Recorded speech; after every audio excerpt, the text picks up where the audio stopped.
이스라엘의 역사상 가장 위험하고 불안한 격변의 시대가 찾아옵니다. 요시야의 종교개혁 이후 나라가 멸망할 때까지입니다. 완고한 반역과 폐역이 휘몰아치던 시대에 하나님이 예레미야를 부르십니다. 이 혼란의 시대를 향해 예레미야는 무려 40년 동안 하나님의 말씀을 대언합니다. 예레미야는 하나님이 그 입에 넣어주신 그분의 말씀을 선포하는 예언자입니다. 그의 사명을 1장 10절은 이렇게 소개합니다. 보라, 내가 오늘 너를 여러 나라와 여러 왕국 위에 세워 내가 그것들을 뽑고 파괴하며 파멸하고 넘어뜨리며 건설하고 심게 하였느니라. 아멘.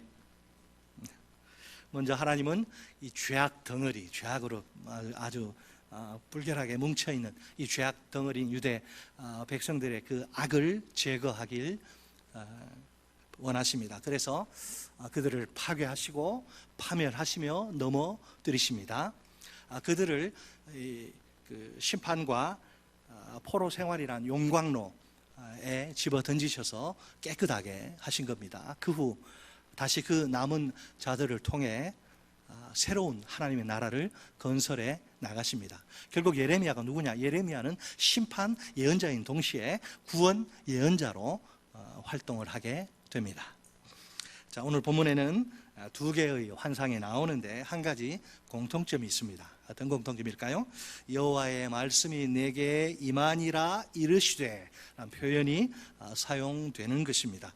환상 자체보다 환상을 해석해 주는 하나님의 여호와의 말씀에 주목하라는 것이지요. 이 두 환상은 똑같은 구조로, 즉 질문과 답변과 해석이 구조로 구성됩니다. 우선 그 환상을 보는 예언자에게 하나님이 내가 무엇을 보느냐라고 이런 질문을 던집니다. 그러면 예언자는 그 질문의 요지에 맞게 내가 무엇을 보나이다 라고 정확히 답변합니다. 뒤이어 예언자가 본 그 환상의 의미를 하나님이 해석해 주십니다. 자, 두 파트로 나눠서 살펴봅니다.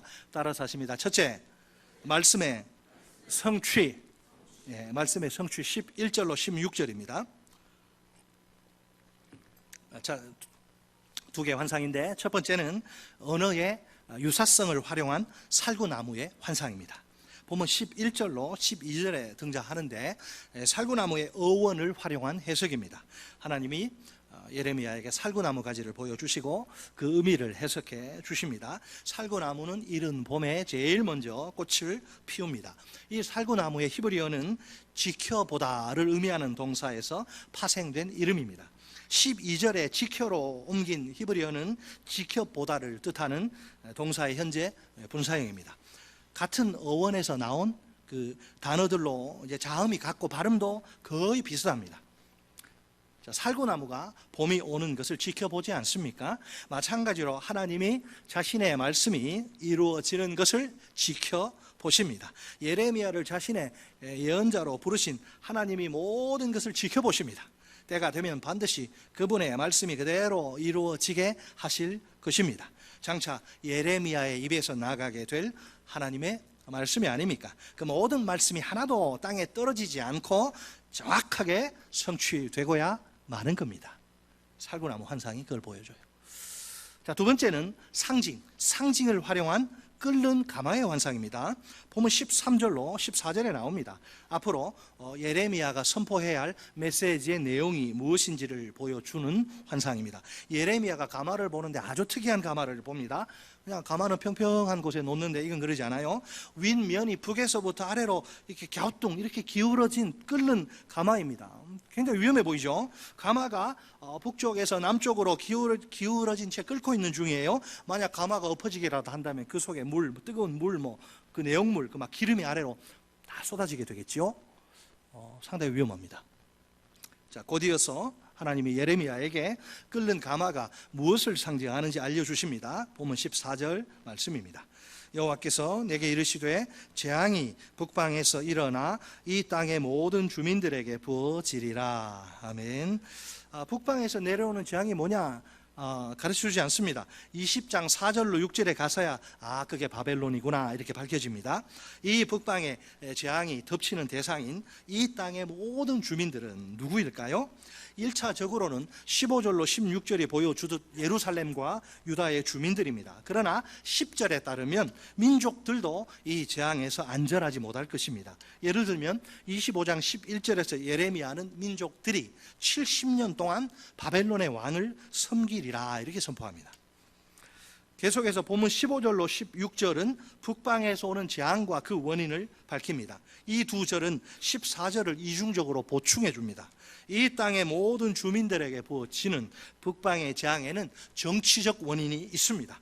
그것은 북방 민족들에 의한 유다와 예루살렘 침략입니다. 하지만 결정적으로 중요한 것은 신학적 원인입니다. 이 재앙은 유다와 예루살렘의 우상 숭배의 죄악이 초래한 하나님의 심판입니다.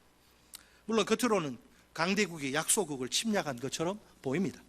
실제로는 약소국 이스라엘의 하나님이 자기 백성의 죄악을 징계하시는 전쟁입니다. 보면 15절에 내가로 옮긴 히브리어는 보라 이제 내가로 번역하는 것이 좋습니다.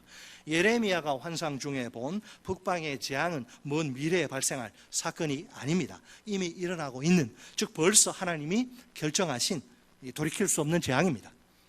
이스라엘의 하나님이 유다와 예루살렘을 치려고 저 멀리서 이렇게 불러들이시는 치명적 재앙 말입니다. 북방의 군대입니다. 자, 그런데 침략군을 뭐라고 여기 묘사를 합니까? 15절에 북방 왕국들의 모든 족속들. 자, 침략군은 정체가 뭐냐? 북방 왕국들의 모든 족속들, 여러 민족들로 구성된 제국의 군대를 가리킵니다. 유다와 같은 이 변방에 그냥 조그만 나라가 맞서 싸우기에는 이게 감당할 수 없는 너무나 벅찬 군대입니다. 원래 이거 아수르나 바벨론 마찬가지인데요. 이런 제국은요, 다국적 다민족 군대를 보유하고 있습니다. 용병들과 자국민 병사들과 그 지배하는 봉신국에 징집된 병사들로 구성된 그런 군대입니다. 보면 15절에 의하면 이 사람들이 자기들 마음대로 침략한 것이 아니고 하나님이 불렀어요. 하나님의 부름에 따라서, 감히 하나님의 부름을 거역할 수 없죠. 하나님의 부름에 따라 북방 왕국들의 침략군들이 쳐들어옵니다. 그들이 이제 예루살렘 성문 어귀에 도착해서 각기 자리를 정하고요, 그 사방의 모든 성벽과 유다 모든 성읍들을 칩니다. 그들의 공격을 피할 수 있는 안전한 유다의 성읍은 단 한 곳도 없습니다. 모든 성읍들이 그 공격의 대상이지만 주요 목표는 수도인 예루살렘입니다. 성문을 중심으로 이제 구역을 나눠서 그 왕들이 직접 군대를 지휘하고 이제 전투를 치릅니다. 예루살렘이 함락될 때까지 포위 공격을 감행합니다. 포위를 풀고 물러설 기미는 전혀 보이질 않습니다. 이제 예루살렘이 함락되는 것은 시간 문제입니다. 자, 기울어진 채 펄펄 끓고 있던 가마가 엎어진 상황입니다. 그 안에 내용물이 밖으로 다 쏟아질 수밖에 없겠지요. 가마 안에 끓던 물 혹은 기름이 북방에서 흘러 예루살렘 성문 입구까지 다다른 겁니다. 아니, 하나님이 너무하신 것 아닙니까? 자기 백성을 그렇게 사랑한다며요. 자기 사랑하는 백성을 치시려고 사납기 짝이 없는 무도한 북방 민족들을 부르시다니요. 사실을 말하자면 하나님이 너무하신 게 아니에요. 너무한 건 자기들입니다. 입으로는 하나님의 백성이라 하면서 삶은 전혀 그렇지 않은, 하나님이 그렇게 행동하실 만한 이유가 있어요. 그걸 직접 밝히십니다. 우리 다 같이 16절 말씀을 한 목소리로 읽겠습니다. 16절 시작. 무리가 나를 버리고 다른 신들에게 분향하며 자기 손으로 만든 것들에 절하였은즉 내가 나의 심판을 그들에게 선고하여 그들의 모든 죄악을 징계하리라. 아멘. 자, 한번 물어봅시다. 누가 너무합니까? 하나님이 너무합니까? 유다가 너무합니까? 무리가 하나님을 다 버렸어요. 누가 너무한 거예요?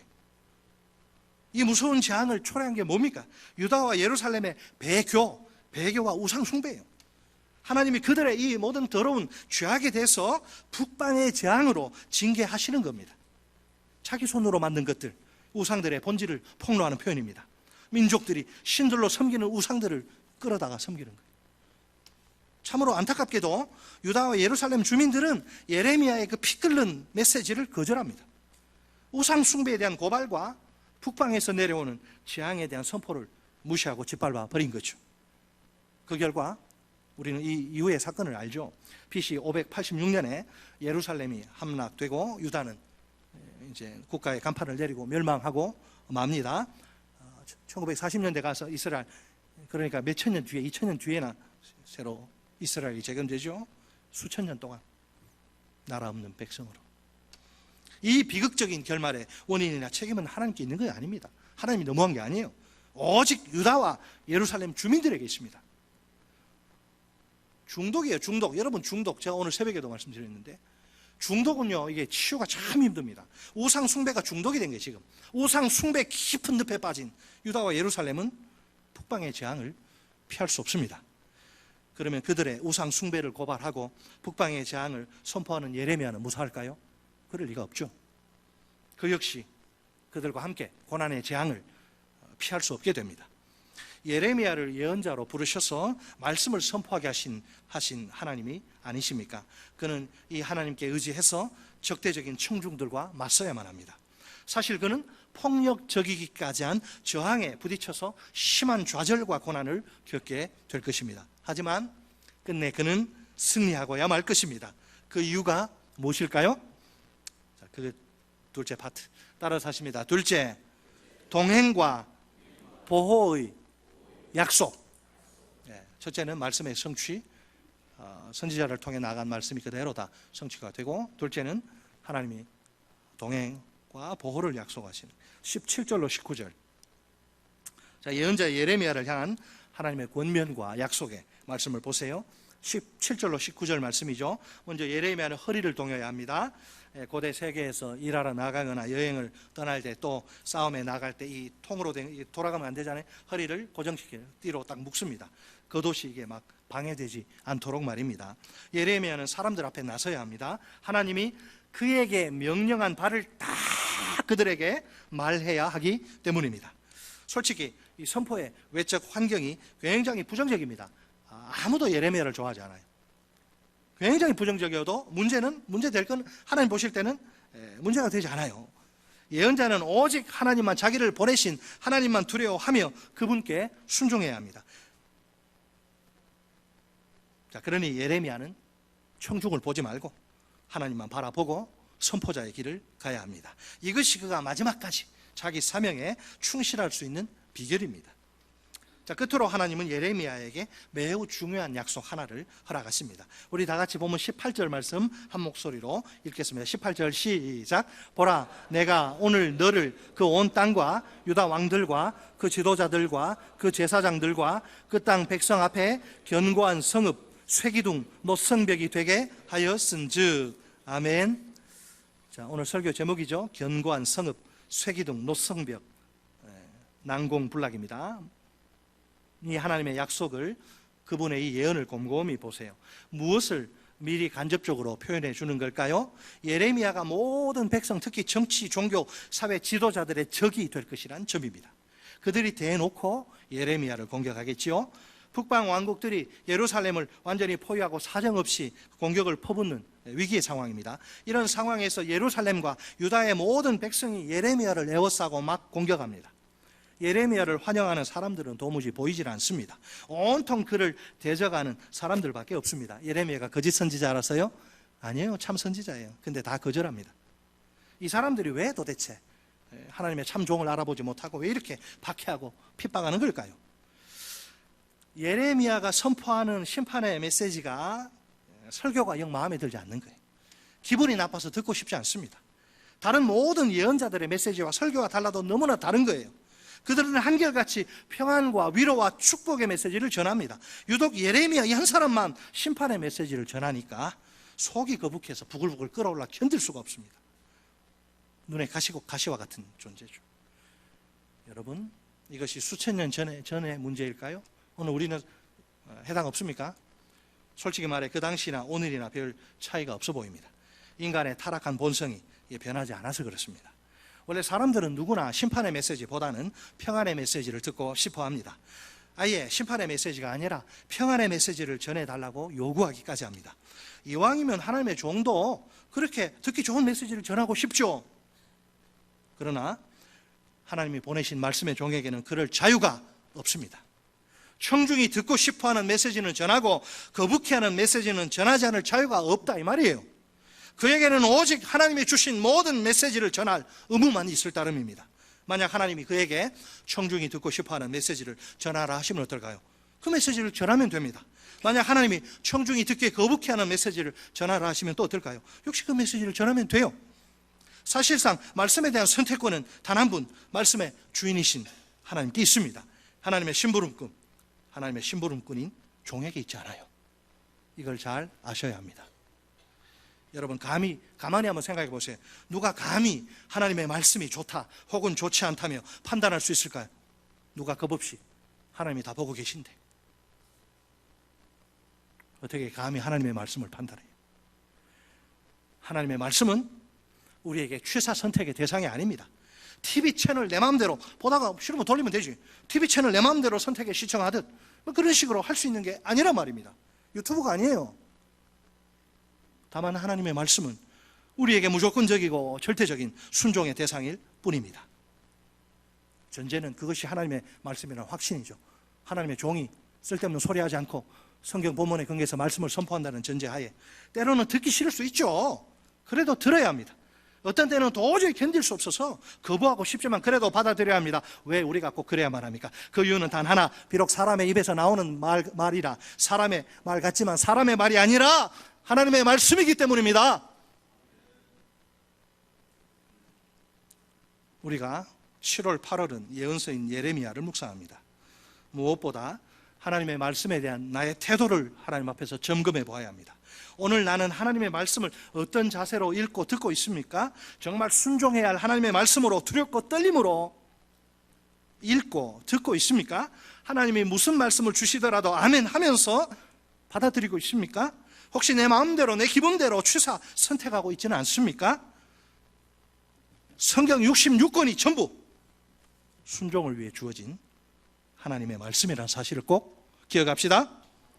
말씀에 대한 순종이야말로 행복으로 가는 지름길입니다. 그 결정적 증거는 신명기 10장 13절 말씀입니다. 내가 오늘 내 행복을 위하여 내게 명하는 여호와의 명령과 규례를 지킬 것이 아니냐. 따라서 하십니다. 내가 오늘 내 행복을 위하여 내게 명하는 여호와의 명령과 규례를 지킬 것이 아니냐.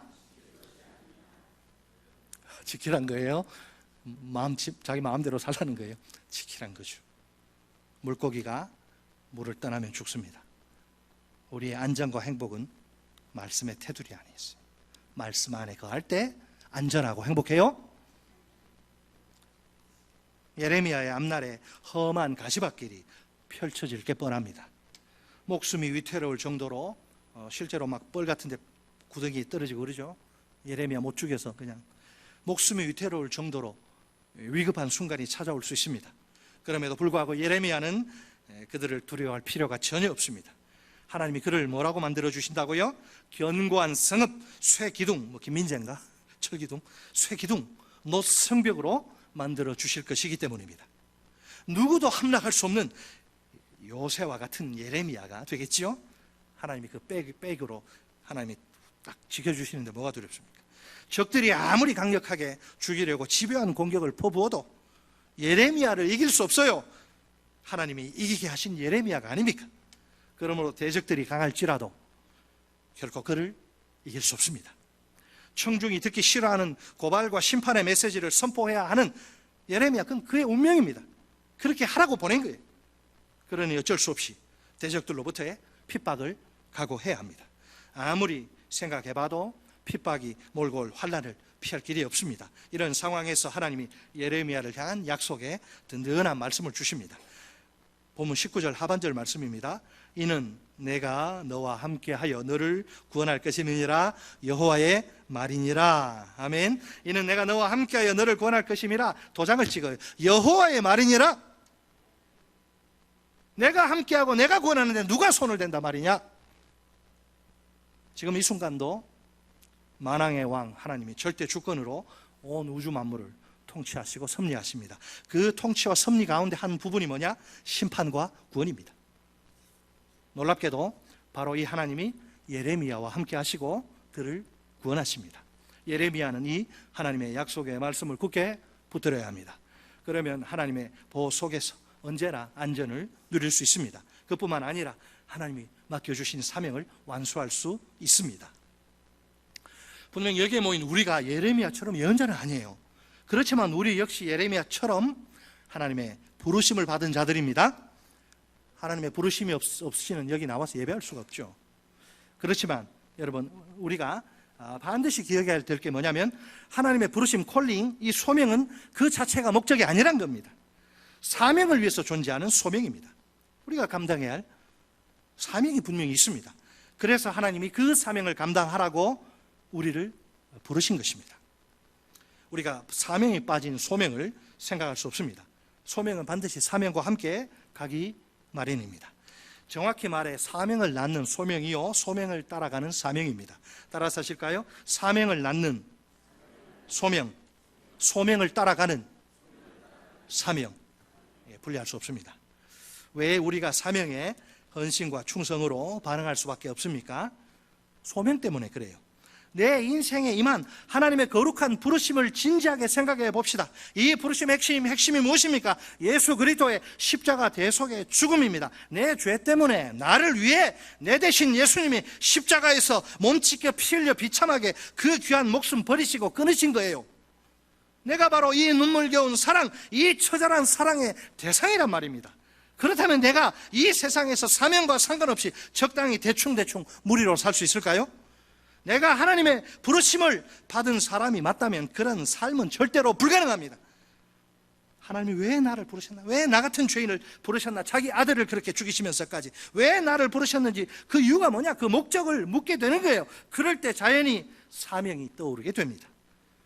사명 따라 사는 삶이 가장 가치 있고 보람 있는 인생이구나 깨닫게 됩니다. 그래서 사명에 초점을 맞추고 하루하루 살아가게 됩니다. 여러분, 성경에서 우리의 소명과 사명을 잘 표현한 대표적 구절, 여러분 잘 아시는 베드로전서 2장 9절 말씀입니다.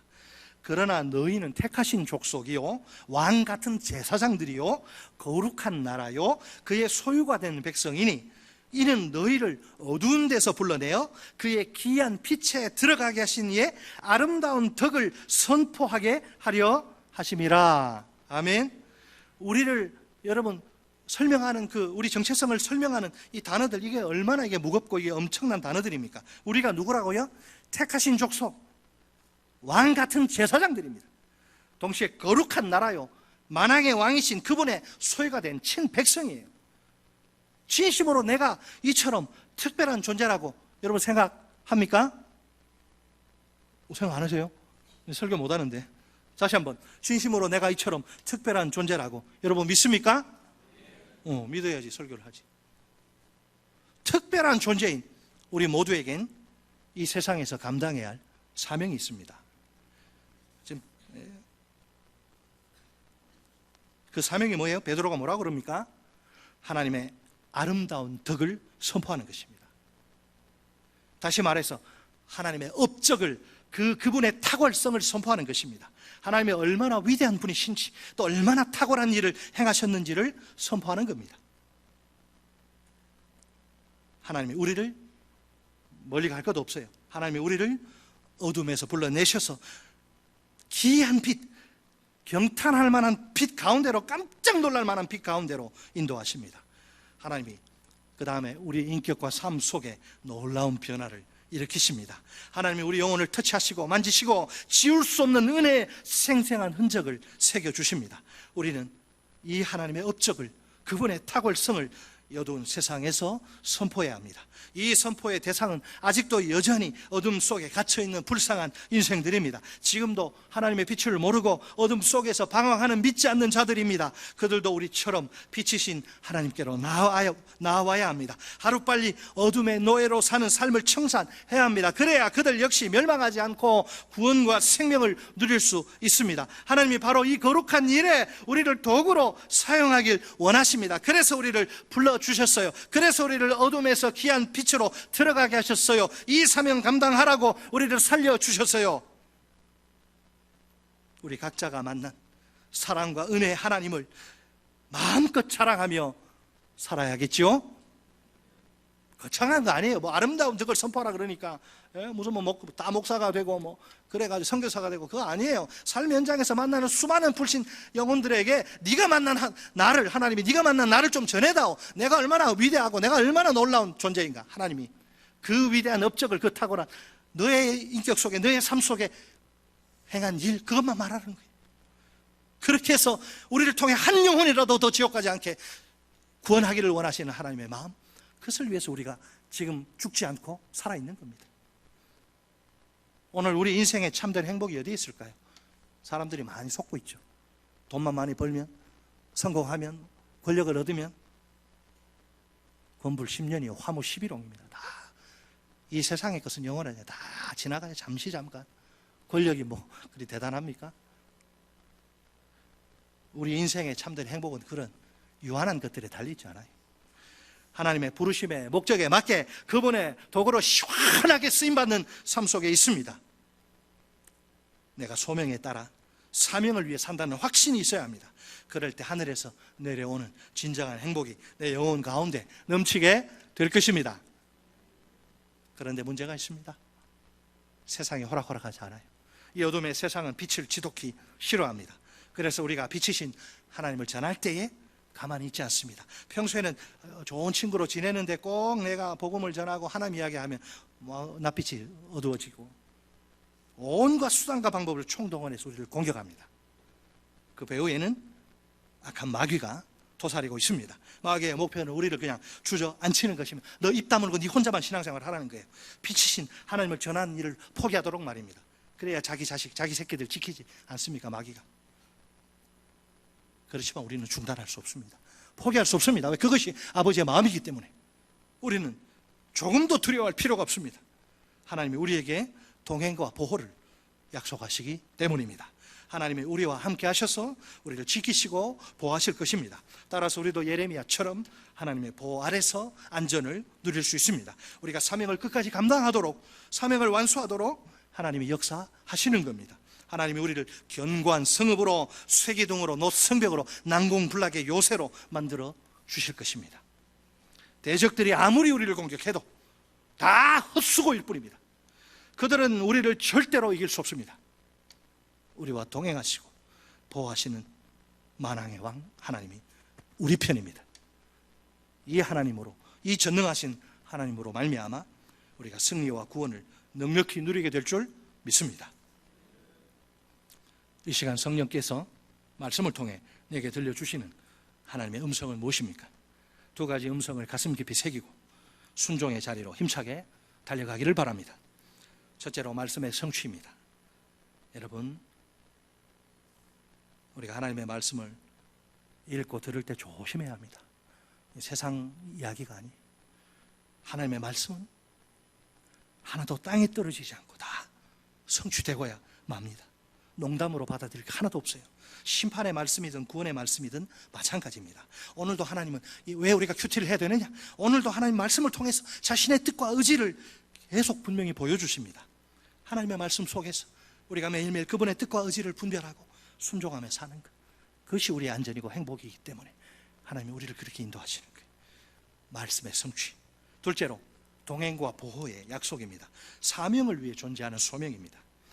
소명에 따라 사명을 위해 사는 삶 속에 인생의 참된 행복이 있습니다. 내가 매일매일의 삶 속에서 하나님의 업적을, 그분의 탁월성을 선포해야 합니다.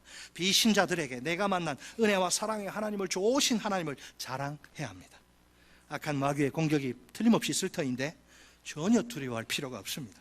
하나님이 나와 함께 하셔서 나를 지키시고 보호하실 것이기 때문입니다. 따라서 승리와 구원은 나의 것입니다.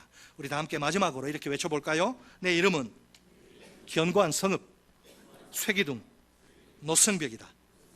아멘이십니까?